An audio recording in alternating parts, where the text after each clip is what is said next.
बोलिए कृष्ण कन्हैया लाल की जय। श्रीमत् सद्गुण सालिनम जिदे जिदे व्याप्तम जदे व्याकृतिम जीवे साक्षर मुक्त कोटि सुखदम नैकावतारादिपम ज्ञेयम श्री पुरुषोत्तमं मुनिवरे वेदातिकीर्त्यं विभुं तन्मूलाक्षरयुक्तमेव सहजानंदम जवंदे श्रद्धा। આજના શુભ દિને તમામ શ્રોતાજનોને મારા હૃદયભાવપૂર્વક જય શ્રી કૃષ્ણ। એક વખત એક નગરની અંદર રણજીતસિંહ નામે એક રાજા એ પોતે રાજ્ય કરતા હતા।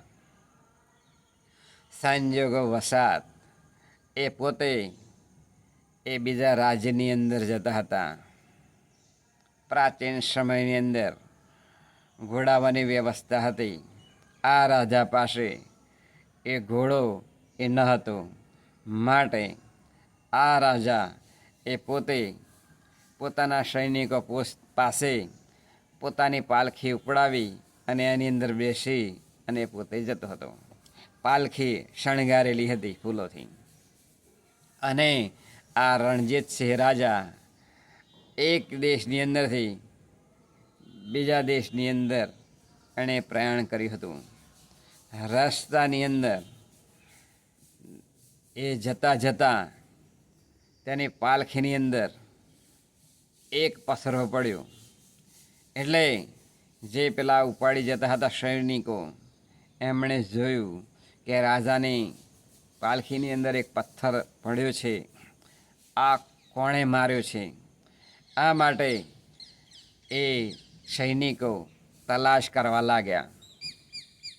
જે રણજીતસિંહ રાજાની પાલખી હતી તે નીચે મૂકી અને પછી એ ચાર બાજુ ચાર સૈનિકો એ પાલખી ઉપાડીને જતા હતા। એ ચારેય સૈનિકો એ ધંધે લાગી ગયા કે આપણે રાજાને પથ્થર કોણે માર્યો।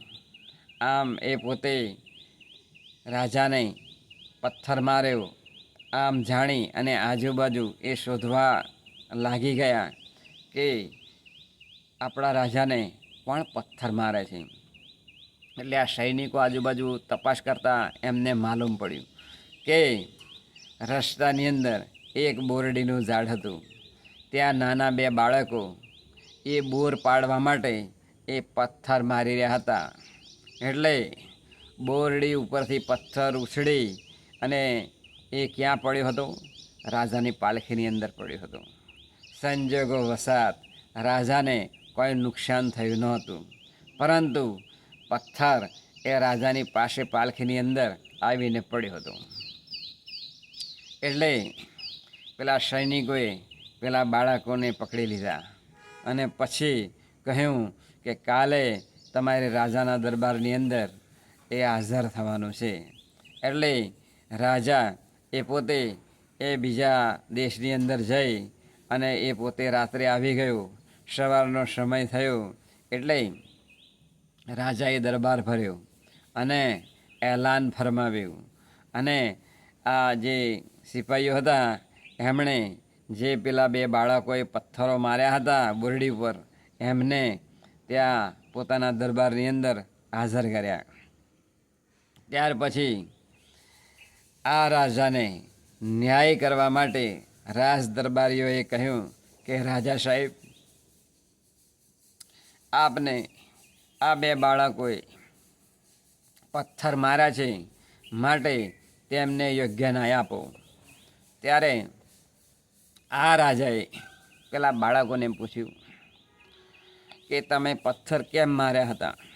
ત્યારે બાળકોએ રાજા સાહેબને જવાબ આપ્યો કે અમે મીઠા મીઠા ફળ બોરડીના ખાવા માટે, એટલે કે બોર ખાવા માટે અમે પથ્થર માર્યો હતો અને અનાયાસે અમારી ઈચ્છા નહોતી તમને પથ્થર મારવાનો, પરંતુ એ પથ્થર આપની પાલખીની અંદર એ પડ્યો છે, તો અમારી ભૂલ થઈ છે, તો અમને તમે ક્ષમા આપો।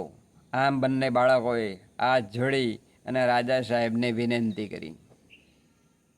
રાજાએ વિચાર કર્યો ગંભીરતાપૂર્વક કે બોરડીને પથ્થર મારવામાં આવે અને જો એ મીઠા ફળ જો બોર આપી શકતું હોય તો હું પણ આ બાળકોને શિક્ષા કરવાનો મારો કોઈ અધિકાર નથી, આમ માની અને આ રાજાએ કહ્યું સિપાહીઓને કે આ બંને બાળકોને બંનેને 5-5 સોના મહોરો આપી દો, સોનાની. એટલે આ બાળકોને 5-5 સોના મહોરો આપી અને ખુશ કર્યા. એટલે જે પ્રજા હતી એ પોતે વિચાર કરવા લાગી કે આપણા જે રાજા છે નગરના, એ ખૂબ ન્યાયપ્રિય છે. એમણે પ્રજાના હિતની અંદર ખૂબ સારો ન્યાય કર્યો છે. અને જો આવા રાજા કાયમને કાયમ રહે તો આપણા બધાને, નગરજનોને ખૂબ લાભ થાય. આમ એ પ્રજા એ રાજા ઉપર ખૂબ ખુશ થઈ અને એ પ્રજાએ રાજાનું ફૂલહારથી સન્માન કર્યું કે અમને જન્મો જન્મ પણ આવા જ રાજા મળજો. આ મૂળ દ્રષ્ટાંત દ્વારા સિદ્ધાંત સમજવાનો છે કે આપણને કોઈ પથરો મારે તો આપણે શું કરી શકીએ? આપણને કોઈ પથરો મારે તો તરત મોટી મોટી એ મણમણની શું નીકળે? કડવા વચનો નીકળે અને સામા બાળકોને પણ દુઃખ થાય. પરંતુ આ રાજાએ કડવા વહેણ કહ્યા નહીં, પરંતુ એ બાળકોને 5-5 સોના મહોરો આપી અને એમનું સન્માન કર્યું. પથ્થર માર્યો હતો છતાંય. આમ આ રાજાની અંદરથી આપણે પણ પ્રેરણા લેવી જોઈએ કે આપણને પથ્થર મારે એટલે કે કોઈ પણ રીતે હેરાન કરે તો આપણે આપણા જીવનની અંદરથી સદાયને માટે સામી વ્યક્તિને, સામા બાળકોને આપણે આશીર્વાદ આપવા જોઈએ કે બેટા તમે સુખી થજો. કારણ કે આપણે આપણા અંદર જો સહનશીલતા આવશે તો એની પ્રેરણા આપણા બાળકોને અને જન જન સુધી પહોંચશે.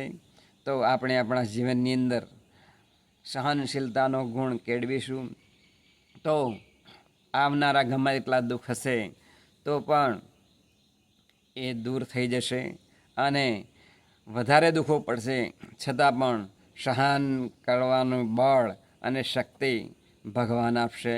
એ જ આજના અષ્ટવદને પ્રાર્થના મળે. કૃષ્ણ કનૈયા લાલ કી જય.